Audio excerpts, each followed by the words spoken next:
buenas tardes a todos y a todas. Muchas gracias por acompañarnos en, para nosotros, los 10 años que hace que estamos en la Feria del Libro.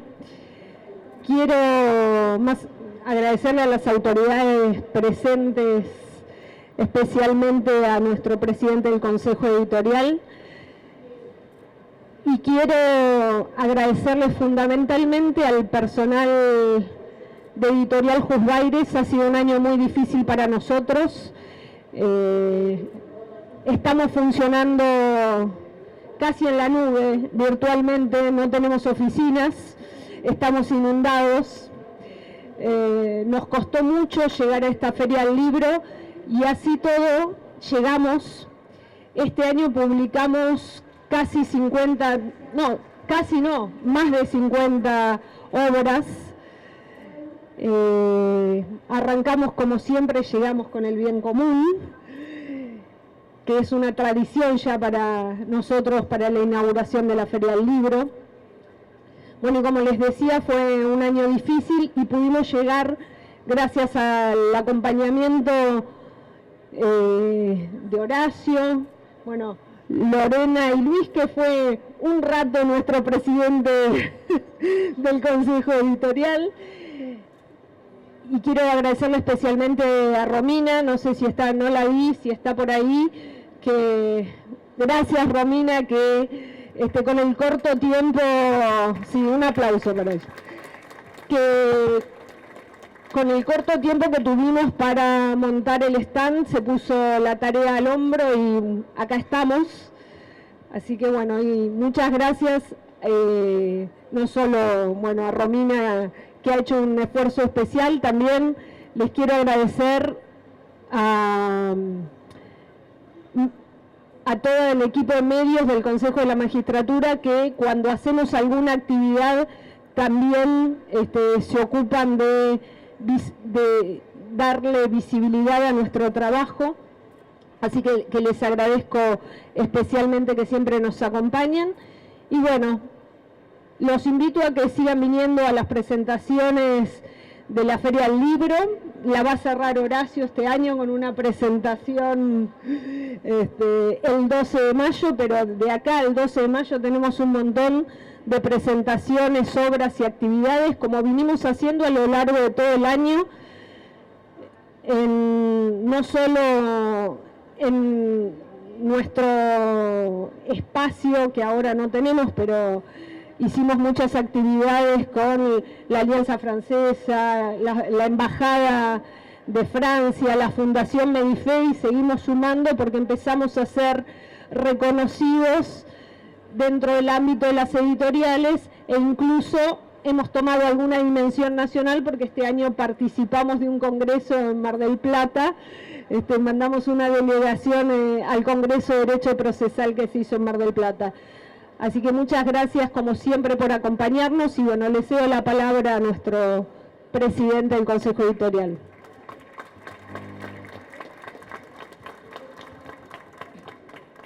Buenas tardes a todos. Bueno, como dijo Alejandra, gracias a todos, gracias a ella, que no se agradeció a sí misma, así que lo hago yo por llevar adelante con inteligencia, voluntad y energía todo este emprendimiento editorial, también tener este stand hoy acá, pero gracias a todos primero los que están acá, todos los que han colaborado y trabajado en el Consejo de la Magistratura para que podamos llegar hoy a estar en estas condiciones, en este lugar, así que muchas gracias a todos en las diferentes áreas que trabajan. Es una tarea que muchas veces no se ve, pero hoy acá está visible todo lo que hemos podido hacer. Y simplemente para no abundar demasiado, estamos muy contentos, como dijo Alejandra, ya una década que estamos en la Feria del Libro, difundiendo la tarea del Poder Judicial en nuestra comunidad, porque cada vez que estamos acá en la Feria del Libro se realizan un sinnúmero de eventos para el Poder Judicial, pero también para toda la sociedad, difundiendo las características de nuestra justicia, el acceso a la justicia y difundiendo también nuestros libros. Para nosotros la tarea editorial es muy significativa porque forma parte de forma general de una difusión cultural propia que tiene el Consejo de la Magistratura y el Poder Judicial de la ciudad, que para nosotros es muy significativo, pero también difundir la cultura del derecho, con los valores inherentes que tiene la propia práctica del derecho, que tiene que ser una práctica que esté fundada en razones, que está basada en el diálogo, es decir, aspectos de la cultura que son para nosotros muy importantes para transmitir y difundir. Y creo que es algo también importante para mostrar en este momento político en particular que se discute la cuestión, no tanto se discute, sino que estamos viendo de qué manera se va a producir la transferencia de la justicia nacional al ámbito de la ciudad de Buenos Aires, y tener una editorial no es un hecho menor, es un hecho significativo, porque con nuestra editorial nos escriben los magistrados y funcionarios de nuestro Poder Judicial, escriben abogados, intelectuales, difundimos en el ámbito judicial, pero también en el ámbito de los abogados, las características de nuestros derechos, nuestros textos positivos, el derecho comentado, la reflexión, la jurisprudencia, y que es un insumo fundamental para la vida cotidiana y la práctica del derecho en la ciudad de Buenos Aires. Con lo cual quiero decir que nuestro Poder Judicial no es solamente el Consejo y los tribunales, tiene una tarea de difusión cultural, jurídica muy importante y que es un plus para todos aquellos que estamos esperando que vengan a nuestra justicia. Y este año, como todos los años, y como dijo Alejandra, va a haber un sinnúmero de actividades en el stand y en otros lugares, con participación de colegas, de magistrados y de invitados, así que están todos invitados a participar de una u otra actividad. Así que agradecemos su presencia, transmito las disculpas de nuestra presidenta, que por circunstancias personales no pudo estar acá, pero transmito su bienvenida. Damos por inaugurado el stand y no sé si mis colegas que están acá quieren decir alguna palabra. Súper bien representados, solamente quizás es agradecer. Bueno, gracias. De mi parte, solo agradecer el trabajo que constantemente lleva adelante Alejandra con la editorial y todos los chicos que trabajan allí, y el gran trabajo que hacen, porque en este momento tan importante de lo que está pasando socialmente en cuanto a que podemos nosotros ir consagrando realmente nuestra autonomía, es fundamental el conocimiento de nuestro derecho, y ese trabajo que se viene dando hace muchísimos años y la representación que tenemos en la Feria del Libro hace 10 años viene calando de a poquito, y vamos realmente mostrando la producción que nosotros tenemos, los magistrados que tenemos, la producción que se hace en cuanto a ideas, al trabajo, al derecho, diferentes temas que se tocan que no necesariamente tienen que ver solo con la Ciudad de Buenos Aires, sino que se han hecho obras que traslucen cultura, tanto sea mundial como reflexiva, así que realmente es muy importante el trabajo y quiero reconocerlo en la figura de Alejandra y por supuesto de todo el Consejo Editorial, pero realmente su figura al frente de esta editorial ha marcado una diferencia durante todo este tiempo y es un gran apoyo el que queremos brindarles desde el Consejo. Muchas gracias. Luis. Dale. Y no voy a quedar sin... Bueno, yo voy a hacer un poco de publicidad. Ustedes saben que los libros de la editorial Husbaire se pueden descargar en forma gratuita en la página de la editorial. Esto es algo que ratifica el sentido de acceso al derecho y a la justicia que siempre ha predicado esta editorial, y por eso agradecerle a Alejandra el gran esfuerzo. Yo estuve muy poquito tiempo calentándole la silla al doctor Corti, pero sé que es un trabajo enorme conseguir el papel, hacer las traducciones, los derechos, el diseño, etcétera, etcétera, y hay un nuevo cambio, hay un nuevo diseño en la editorial que es notorio y muy lindo, así que, y tienen la revista Pensar, Husbaire, que está renovada, pero además está dedicada al juicio a las juntas, del cual se cumplen 40 años. Así que muchas gracias a todos.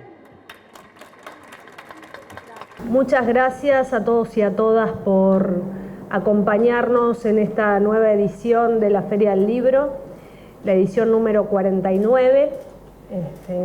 La Feria del Libro está por cumplir próximamente medio siglo y una vez más nos tiene como participantes en un año que ha sido difícil para la editorial, pero que pudimos llegar a participar en esta feria que reúne a toda la industria editorial del país, así que bueno, contentos por estar, por llegar, y como siempre arrancamos con esta colección que es tan importante para nosotros, que es El Bien Común, que es un emblema ya de nuestra editorial. Todos saben que esta colección pertenece a la editorial Michelin y que gracias al doctor Horacio Corti en su momento pudimos hacer un convenio con esa editorial, traducir los libros,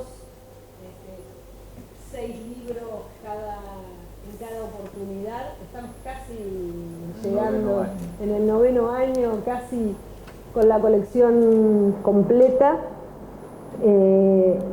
Por eso es tan importante la selección que año a año realiza el director de esta colección, que es el doctor Horacio Corti, que además, una vez más, tenemos la suerte de tenerlo presidiendo nuestro consejo editorial. Como ustedes saben, todos estos libros vinculan la idea de justicia y el pensamiento de las personas a los que se les dedica cada obra. Son filósofos, politólogos, artistas, abogados también, hay abogados. Hay algunos. Escritores. Y bueno, en una época donde la pluralidad de pensamiento está tan objetada, es nuestro aporte a esa pluralidad que consideramos que es un gran aporte también a la democracia, en un año donde además se cumplen los 40 años del inicio al juicio a las juntas, así que aprovecho también para invitarlos a leer la revista de la editorial, que en esta edición tiene nueva edición. Trabajamos muchísimo en la edición, en el formato, y bueno, y el tema central obviamente en esta oportunidad es el juicio a las juntas. Después, como ya dijo la locutora mientras hacíamos tiempo y se sentaban 2 veces, los invitamos a la inauguración del stand de la editorial. Y bueno, arrancamos, les doy nuevamente la bienvenida y les cedo la palabra al doctor Corti, que nos va a hablar como entendido que es de esta colección. Muchas gracias.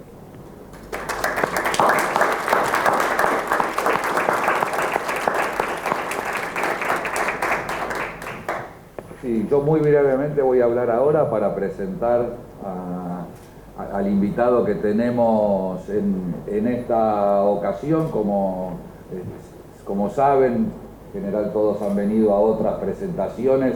Siempre invitamos a 1, 2, 3 personas para que reflexionen sobre alguno de los libros de nuestra colección, y este año tenemos la suerte de contar con Eduardo Rinesi, que a su vez ha elegido uno de los libros para comentar, que es el de Hans Jonas, creo que se pronuncia, no sé exactamente bien, que es uno de los que hemos seleccionado este año.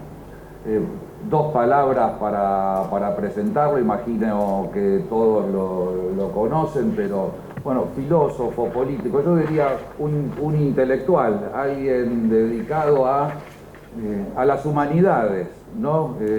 Contemporáneas. Hay muchas divisiones, ¿no? Sociología, ciencia política y demás, pero que son, al fin de cuentas, bastante artificiales, ¿no?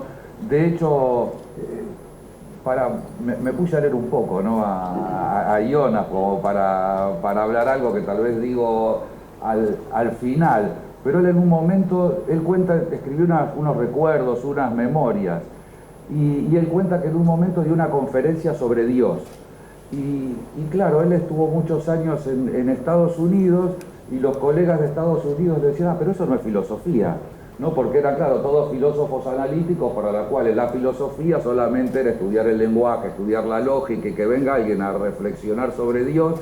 Y él decía, pero esta gente, no, que van a tener que inventar un nombre ahora nuevo para decir lo que hago yo, que soy un filósofo.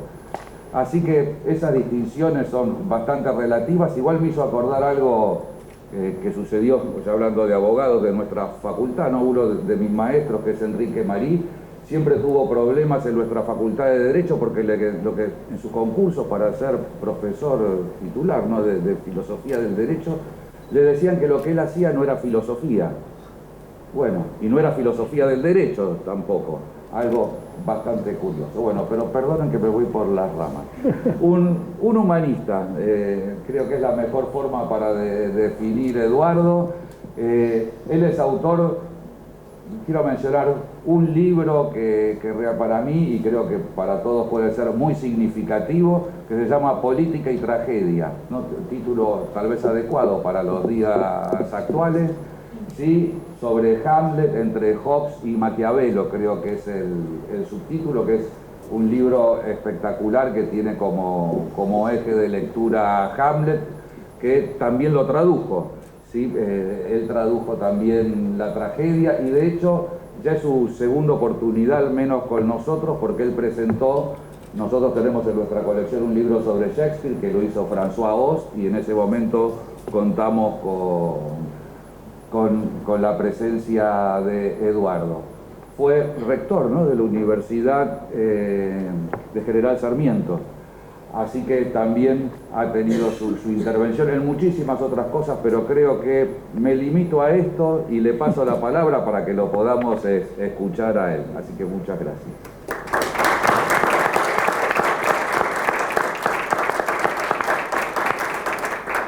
Bueno, muchas gracias, Enrique. Muchas gracias, Alejandra. Y muchas horas. ¿Perdón? Horacio. ¿Y yo qué dije? Enrique. Claro, me quedé con Marí, me quedé pensando en Marí y en su extraordinario trabajo donde en efecto la filosofía se hacía en diálogo con la literatura, ¿no? Ficto, ¿cómo era? Fictio figura veritatis, ¿no? Como una filosofía del derecho no se va a hacer sobre la literatura, ¿no? Y por eso fue tan interesante para mí hace algunos años, en efecto, la lectura del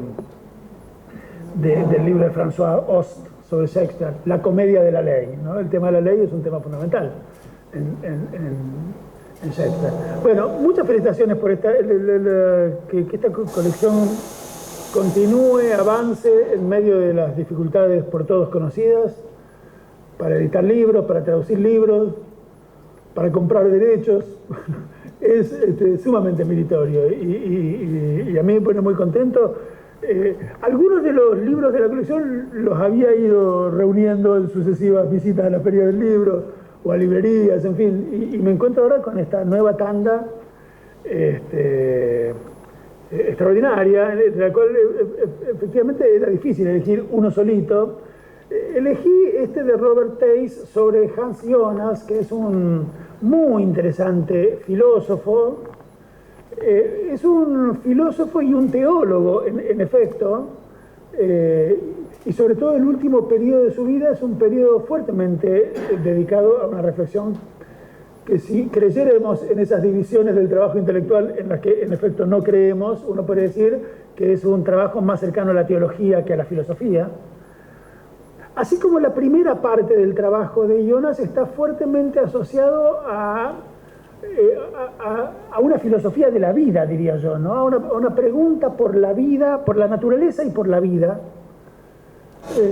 Yo diría que la filosofía del hombre, o la antropología de Jonas, si pudiéramos hablar así, se ubica en su obra a mitad de camino entre una reflexión general sobre la vida, sobre la naturaleza, sobre el modo en que la vida surge en el interior de la naturaleza, y una reflexión sobre Dios, sobre la naturaleza de Dios, una reflexión de carácter filosófico o teológico sobre Dios.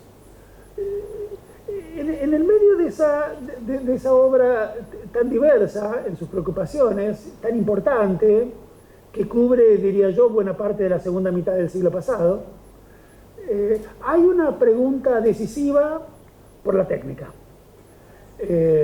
Por la técnica y por el modo en que la técnica modifica y puede modificar aún más y amenaza modificar seriamente el mundo de los hombres y de las mujeres y de los pueblos, y por la responsabilidad, esa palabrita que es fundamental en Jonas y que aparece en el título de su libro posiblemente mayor, un libro del año 1979, que se llama El principio de la responsabilidad.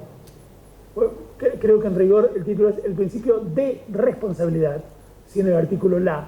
El principio de responsabilidad, la responsabilidad que nos cabe frente al lugar de la técnica en nuestro mundo y al poder de la técnica de transformar severa y quizás muy destructivamente nuestro mundo.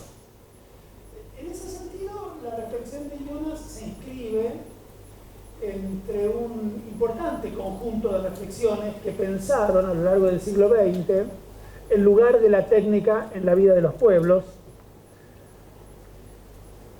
en la sucesión de las civilizaciones. Acabo de terminar de leer el muy interesante libro sobre la historia del concepto de civilización del amigo Burucúa. Y vengo leyendo muy sistemáticamente los 5 estudios de antropología de la civilización del gran antropólogo brasileño Darcy Ribeiro. Por muchas razones. Una de esas razones es que la universidad en la que trabajo, que mencionó recién el amigo Corti, está retraduciendo y reeditando los 5 estudios de antropología de la civilización, que empiezan con uno extraordinario llamado El proceso de la civilización y continúa con una serie, uno mejor que otro, Las Américas y la civilización, Los indios y la civilización, etc. La técnica tiene un lugar central en nuestro modo de pensar las civilizaciones de los hombres. Y en general las distintas teorías e historias de las civilizaciones han puesto la técnica en un lugar muy decisivo, como constructoras de nuevos marcos de organización de la actividad productiva, de la vida social, que va definiendo en su despliegue distintas formas de relación entre los grupos, distintas formas de organización de la vida colectiva. En el siglo XIX, la filosofía de la historia de un autor al que Jonas tiene muy en cuenta, que es Carlitos Marx, pone sin duda a la técnica en un lugar muy relevante, en la transformación de las fuerzas productivas, de las relaciones sociales de producción que van definiendo nuevos cuadros para la vida colectiva. A fines del siglo XIX y a comienzos del siglo XX, yo diría que la técnica es objeto de una revisión por parte de los grandes cuerpos de la filosofía crítica europea. Tenemos así los grandes textos de la Escuela de Frankfurt, recordamos las cosas que escribieron sobre el asunto Adorno, Horkheimer y toda esa muchachada, con una perspectiva sobre la técnica ya mucho más severamente crítica. La técnica no era una fuerza emancipadora, liberadora de las cadenas que nos ataban al mundo de la necesidad, sino que aparecía también como una nueva forma de esclavitud de los hombres, de las mujeres, de los grupos, y mucho más todavía después de Hiroshima.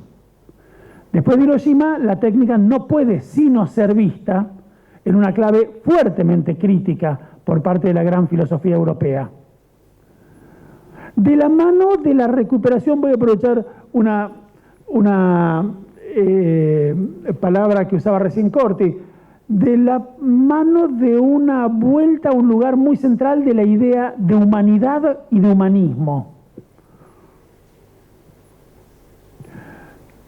Leyendo en medio de la pandemia que asoló el mundo y que nos cambió tan dramáticamente las vidas, hace ahora unos 3 o 4 años, a la vieja filósofa alemana Hannah Arendt, que escribió una serie de libros extraordinarios que conocemos. En uno de ellos, quizás uno de los más hermosos libros de Arendt, Hannah Arendt se refiere a su maestro Karl Jaspers, y específicamente un libro muy importante de Jaspers que se llama La bomba atómica y el futuro de la humanidad. Y hablando sobre Jaspers y hablando sobre ese libro, dice Hannah Arendt algo muy interesante. Dice, en épocas de grandes catástrofes planetarias, Arendt escribe eso pensando en Hiroshima. Yo lo leía hace 3 o 4 años en el contexto de la pandemia, un contexto de una seria catástrofe planetaria, ambiental, sanitaria. La idea de humanidad, el concepto de humanidad, la propia palabra humanidad, dice Arendt, abandona las zonas más o menos confortables de la filosofía, la literatura, la utopía, para convertirse en un imperativo de primer orden de la política. La palabra humanidad como una palabra política, como un imperativo político. Fui al libro de Jaspers, libro extraordinario, libro que hay que leer, me parece, junto con el principio de responsabilidad de Jonas. Son los grandes libros que me parece a mí que, atentos a los impactos no siempre beneficiosos, incluso fuertemente preocupantes o destructivos de las tecnologías, de la técnica, se preguntan qué hacer. Y Jaspers se responde que lo que hay que hacer es tratar de conformar una humanidad en condiciones de hacerse cargo de su propio destino común, de tomar en sus propias manos su propio futuro colectivo, de reemplazar la idea de un género humano objetivo, digamos así, objeto, en efecto, de peligros, de acechanzas, de amenazas, bombas, pestes, cambio climático, para reemplazarlo por la idea de una humanidad entendida como sujeto, colectivo, múltiple, plural, cuya voz solo puede construirse a través, dice Jaspers, de una gran conversación colectiva, que deberá hacerlo necesariamente entre muchas culturas, entre muchas tradiciones, en muchas lenguas, para tratar de preservar a la humanidad del serio peligro que la amenaza. En Jonas, esa misma preocupación, diría yo, se pone bajo los auspicios de una categoría fundamental en la historia del pensamiento político, que a comienzos del siglo XX había tenido un lugar decisivo en la sociología del gran Max Weber, lector de Maquiavelo, gran pensador de estos problemas en el arranque mismo del siglo XX, que es la palabra responsabilidad. Tenemos una responsabilidad frente al mundo, una responsabilidad frente a los otros, una responsabilidad frente a los otros que están allí y que sufren. Ese es un tema fundamental de la filosofía del siglo XX, y viene inmediatamente el nombre del gran Levinas, Emmanuel Levinas. El rostro del otro, recuerden esa figura de Levinas tan poderosa, el rostro sufriente del otro hace nacer en mí una responsabilidad por ese otro, por ese prójimo que sufre. No puedo ser indiferente al rostro del otro. En Jonas tengo la impresión de que la idea de responsabilidad no está tan asociada al otro que sufre al lado mío, que es contemporáneo a mí y frente al cual yo descubro mi responsabilidad, sino que esa idea de responsabilidad está asociada sobre todo a los que no están allí presentes en el presente.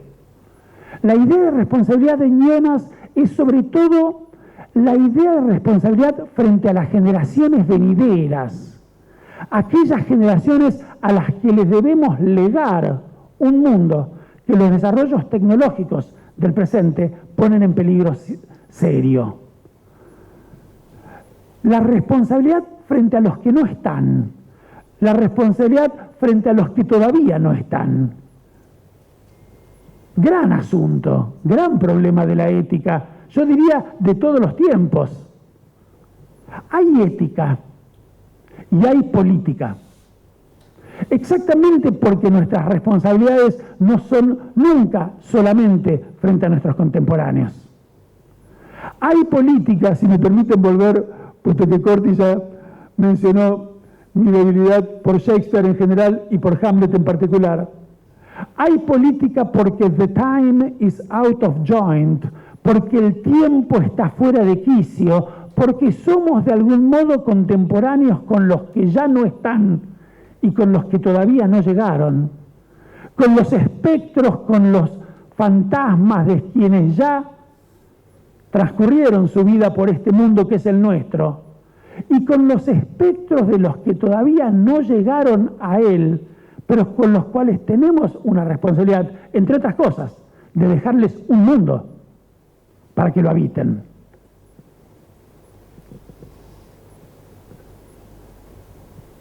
Son los temas de Elías Canetti también, para decir grandes pensadores de los problemas de la ética en el siglo XX. Canetti, Masa y Poder, ¿se acuerdan ese texto fundamental de Canetti sobre las masas? Canetti estudió mucho las masas, en ese siglo de las masas, que es el siglo XX.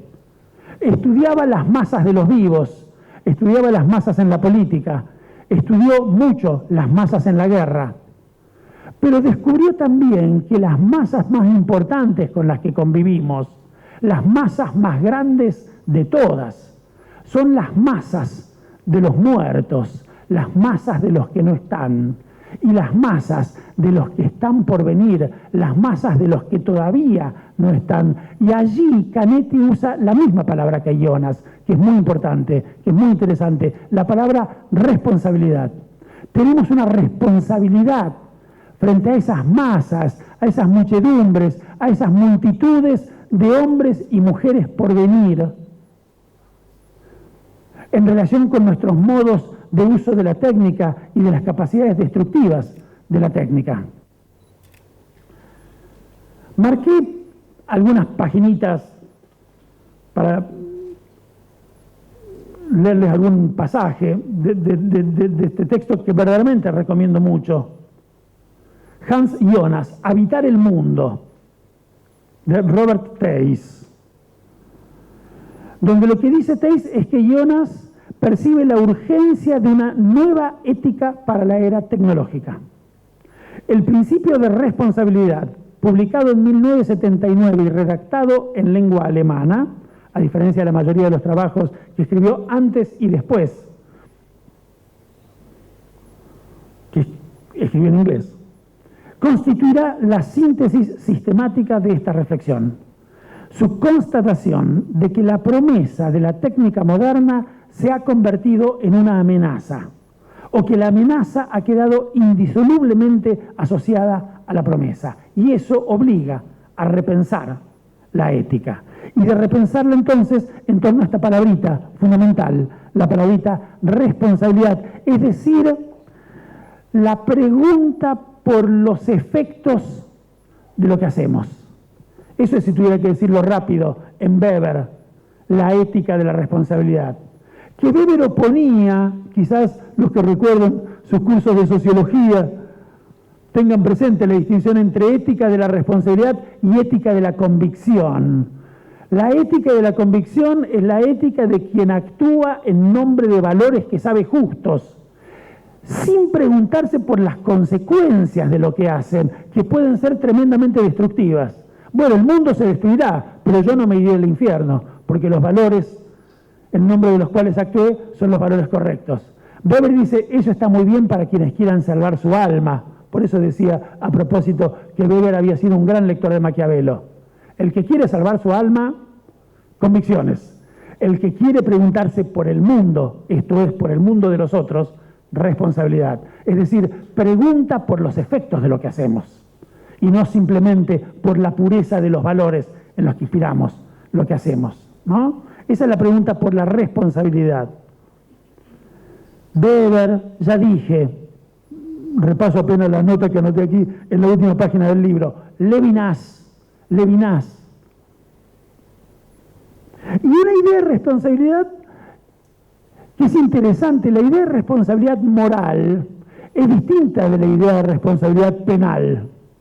La idea de responsabilidad penal es la idea de la responsabilidad por lo que se hizo y busca determinar, mirando al pasado, relaciones de causalidad. Fulanito es responsable de haber atropellado a Menganito porque cruzó cuando el semáforo estaba en rojo.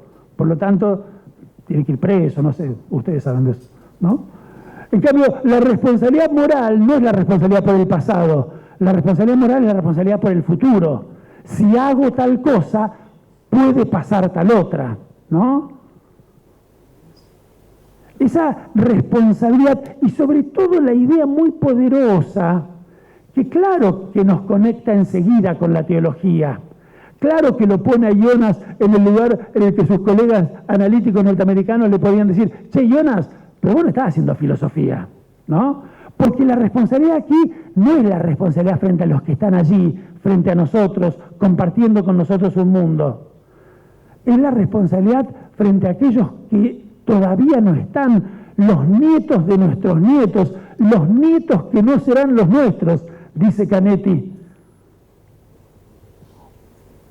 unas décadas antes, ¿no?, de estos escritos de Jonas que considera Theis en este libro. Leo unos poquitos pasajes finales.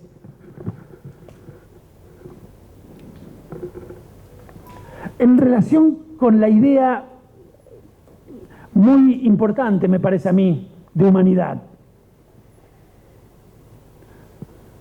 Y no puedo sino señalar, mencioné recién el importante libro reciente de Burukua sobre la historia del concepto de civilización, mencioné los trabajos fundamentales de fines de los 60 y comienzos de los 70 de Darcy Ribeiro, que es una gran reflexión sobre la técnica en la historia de las civilizaciones, con especial atención a las de América Latina. Y no quiero dejar de mencionar el último libro de mi amigo y maestro Horacio González, libro extraordinario, libro sostenido sobre un fuerte espíritu humanista crítico, como le gusta llamarlo a Horacio, que se llama Humanismo, Impugnación y Resistencia, que es una formidable y muy ambiciosa recuperación del conjunto de reflexiones sobre el problema de la técnica y sobre el problema de la responsabilidad frente a lo humano del siglo XX. Escuchamos en ese gran libro de Horacio los ecos de la Escuela de Frankfurt y sobre todo de Marcuse. Escuchamos los ecos de las teorías del imperialismo y de la dependencia y del humanismo tercermundista de Sartre o de Frantz Fanon, de quien, por cierto, este año se cumplen los 100 años del nacimiento. Bueno, en ese marco general me parece que podemos inscribir las reflexiones de Jonas y esta interesante reseña de la obra de Jonas que hace Robert Theis. Leo apenas unos pasajecitos finales. Es, pues, dice Theis, glosando a Jonas, la cuestión del futuro del hombre la que resulta ser la cuestión central de la ética de la responsabilidad. Es en referencia a ella como se elucida la solidaridad del hombre con la naturaleza. Este futuro está en efecto amenazado, no por las fuerzas de la naturaleza, sino por el hombre mismo, por el hecho de su poder, de sus conocimientos y de los éxitos de la técnica. La técnica, fuerza que las grandes tradiciones iluministas de Occidente han puesto siempre del lado de las cosas buenas de la vida y de la historia, que nos iban a permitir ser más libres, que nos iban a permitir emanciparnos de las necesidades de nuestra naturaleza humana, se convierte ahora, si no la pensamos con la responsabilidad que Jonas nos propone, en un peligro, en una amenaza, en una acechanza, para nuestra vida, pero sobre todo para la vida de los hombres del futuro, para la vida de esos nietos que no serán los nuestros, ¿no? Pero que ya en nuestro presente nos obligan. Amenaza a la vida misma del hombre. La primera significación del imperativo que vivan hombres es que importa impedir que ya no puedan existir hombres, ¿no? Eso es, si tuviéramos que poner los términos muy estrictos de un mandamiento único sobre el que sostiene la ética de Hans Jonas, este es ese mandamiento, que vivan hoy y en el futuro hombres. La posibilidad misma de que eso ocurra está amenazada por un eventual uso irresponsable de la técnica que los hombres hemos conquistado. La responsabilidad se concibe, para comenzar, en términos subjetivos. Yo soy responsable de alguien por algo. ¿Qué hay de la responsabilidad en el estado global y en una situación de crisis? Es decir, cuando se trata del futuro de la humanidad. Es efectivamente a la acción colectiva, es decir, política, que es preciso dirigirse, pues de lo que se trata es del ejercicio del poder y sobre todo del control del poder. Una sabia política, recomienda Jonas, de prevención constructiva. Y entonces la pregunta por la ética, la pregunta por la responsabilidad frente a los que todavía no llegaron a transitar su propia jornada en el mundo, se convierte en una pregunta por la política. Y este es, me parece, el interés último de la ética de Jonas. ¿Cómo pensar entonces una ética de la responsabilidad en términos de políticas? Si es que es cierto, por otra parte, que la responsabilidad por el futuro corresponde a la política. ¿Cómo pensar en términos de políticas el necesario control de la técnica si queremos que un uso irresponsable de la técnica no se lleve puesto las posibilidades mismas de que existan hombres, de que haya vida en el futuro? Y la respuesta de Jonas no podría ser más evidente en cierto sentido y más democrática, y por lo tanto me parece interesante terminar por acá. ¿Cómo concebir las modalidades prácticas de una democracia participativa, que es el ideal político de Jonas?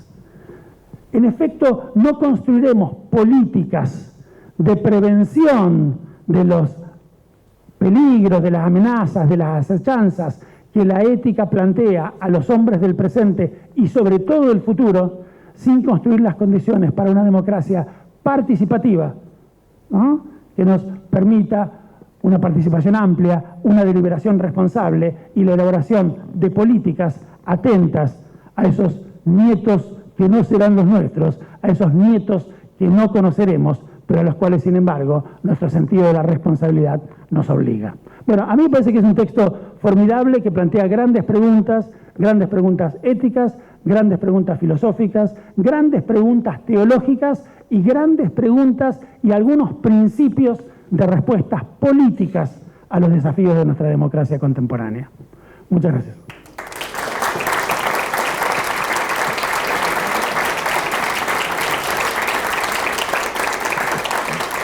Bien, muchísimas gracias por la exposición. Yo voy a intentar de ser rápido, igual de acá nos echan, así que tengo el límite asegurado, pero 2 minutos, una reflexión, me la dejó picando el amigo, así que 2, 3 cosas nada más para decir. Realmente lo de la responsabilidad es interesantísimo para nosotros que venimos del derecho, ¿no? Porque para nosotros la responsabilidad es la consecuencia o de una acción o de una omisión que se reprocha. O sea, siempre es posterior la responsabilidad. Y para Jonas, bueno, como para Levinas, ¿no? Primero somos responsables, sin más, hagamos lo que hagamos, no importa que hagamos hecho y nada nos desresponsabiliza. Es decir, hay como un reclamo del mundo hacia nosotros, ante el cual tenemos que dar una respuesta y ya de por sí somos responsables. Y eso muestra algo muy curioso, ¿no? Porque todos los que hablan del derecho y la moral, bueno, el derecho tiene que receptar la moral, pero acá muestra que moral y derecho son dos universos totalmente diferentes y que ni necesariamente se tocan, porque esa responsabilidad no puede juridizarse, es una responsabilidad que cada cual tiene que asumir ante sí y ante los demás y ante lo que cree, ¿no? Y ahí hay algo que me gustó mucho, ¿no? Que hay una escena que Jonas toma y que es la escena del nacimiento, ¿no? Y en eso tienen en común con Hannah Arendt, que eran amigos. Parece que se pelearon en un momento porque a Jonas no le gustó lo que dijo sobre Eichmann y demás, pero después se volvieron a reconciliar. Y Hannah Arendt también toma como escena fundante el nacimiento. En Hannah Arendt es una imagen de la novedad. Y para ella la novedad es la base de la política. Hay política porque hay algo nuevo y lo que muestra la novedad en el mundo es nacer, ¿no? Que es nuestra capacidad milagrosa y misteriosa, ¿no? de que la vida justamente genera algo nuevo. En cambio, en Jonas es otra idea, ¿no? Porque ante el nacimiento somos responsables. ¿Por qué? Porque hay un ser que por sí mismo no puede valerse, necesita necesariamente del otro para seguir viviendo, que es una cualidad nuestra como especie, ¿no? Si no me equivoco, creo que todas las otras especies, o casi todas, pueden sobrevivir por sí mismos.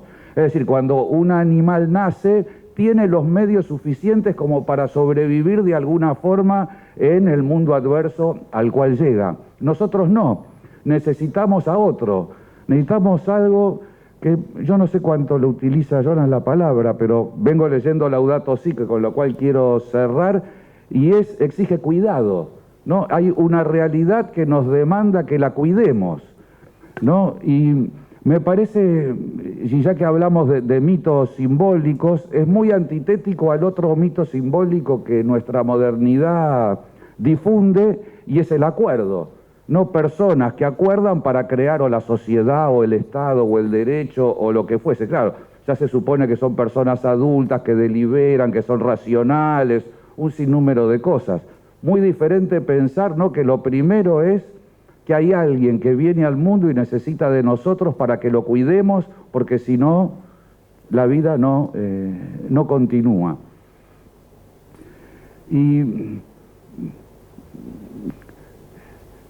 sí, simplemente entonces la otra referencia que sí me gustaría hacer es con Laudato Si, porque creo que no lo nombra a Jonas, ¿no?, el Papa Francisco, pero es imposible. Yo los leí simultáneamente, ¿no? Releí el libro luego de la selección, leyendo Laudato Si. Yo veía, acá hay innumerables relaciones, afinidades, ¿no? Porque para el Papa Francisco yo realmente recomiendo la lectura de ese texto, porque yo ya lo había leído y ahora releyéndolo, claro, en la circunstancia especial en la que estamos, es como encontrar un sinnúmero de cosas y una mezcla muy curiosa de sencillez y profundidad, ¿no?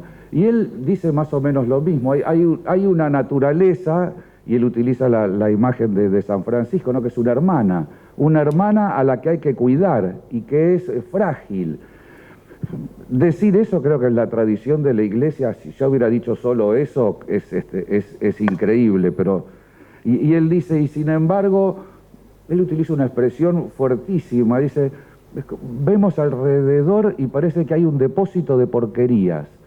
Al menos así está en la edición castellana, que realmente, claro, es muy argentino, ¿no?, esa expresión, pero también es muy fuerte, ¿no? Y porquerías que de nuestros desechos y de tratar a los otros como desechos en el mundo y todo lo que eso nos exige, ¿no? Y bueno, y voy a terminar, y él dice algo muy lindo, que es: el regalo de la tierra con sus frutos pertenece a todo el pueblo. Una frase, claro, también para nosotros argentinos puede ser muy habitual, ¿no? Pero que la tierra sea un regalo y que todo eso pertenezca a todos, y la forma de nombrar a todos sea el pueblo, realmente me parece algo Bueno, para señalar y para destacar, y creo que acá puedo terminar porque no puedo decir nada mejor que lo que acabo de leer. Así que muchísimas gracias, como dijo Alejandra, y los esperamos a todos en el stand.